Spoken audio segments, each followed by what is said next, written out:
first interacted with, so a student when they are studying a language, they are very naive, and they are more focused on academic pursuit, and whatever their professors or teachers say, they believe it. So many students I know were interacting with some professors who were consulted, part-time consultants I talked. So those kind of professors have been able to install, I will say, a high level of confidence and pride in their students by inspiring them to take challenge. So inspiration helps structure your mind, takes you to variety of such people who are already risk take, and you make friends. Your mindset slowly and slowly, get a structure. So such kind of students, later on, may convert themselves into entrepreneurs. But there are a good number of students who are being taught by those teachers and professors who are purely into academics, and they do not think beyond literature. Or I'm not saying that, they are doing wrong. It is their, formation, I will say, or training that tells them to do it. But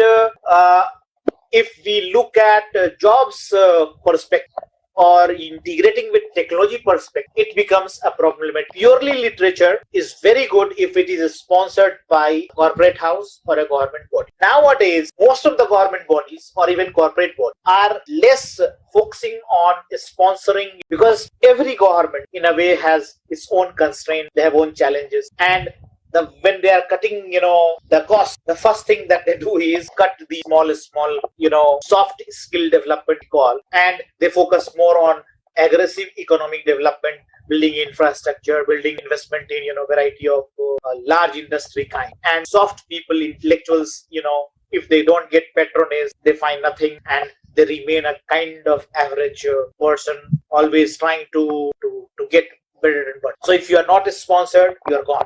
So if you at the college level or university level are not getting proper motivation or proper training, later on you may find yourself direct. So my always suggestion has been to look out for something new, take up more challenging points, especially when you are, because at that phase of time it is the point when you have learned. So you develop your learning skills in the domain that you are studying, but at the same time you must link it with employment fund. If you have funds, you will be able to do experiments later on also. So risk taking capability starts developing many times from the childhood, at times in the colleges, at times in the family, at times among friends, or at times among classroom, like this, or in a business school or a college.